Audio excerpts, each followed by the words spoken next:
ফলন ভালো হলেও মন ভালো নেই রংপুর অঞ্চলের চাষিদের।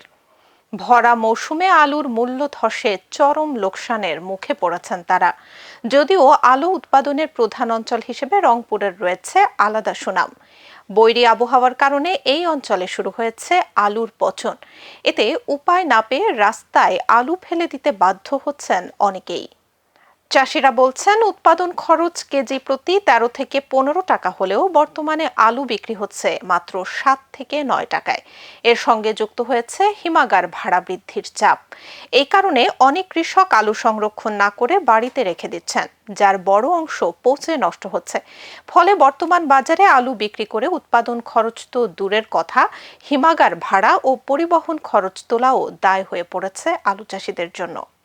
জানা গেছে, সম্প্রতি জেলার কাউনিয়া, মিঠাপুকুর, পীরগাছা, পীরগঞ্জ, বদরগঞ্জ, গঙ্গাচড়া ও সদর উপজেলার বিভিন্ন এলাকায় শত শত বস্তা ভর্তি পচা আলু রাস্তার ধারে ফেলে রাখা হয়েছে। কোথাও কোথাও স্তূপ করা আলু থেকে দুর্গন্ধ ছড়াচ্ছে। কৃষকরা জানান, দাম পড়ে যাওয়ায় বিক্রি করতে না পারায় ও সংরক্ষণের অভাবে এসব আলু পচে নষ্ট হচ্ছে। কেউ কেউ বাধ্য হয়ে ফেলে দিচ্ছেন রাস্তায়।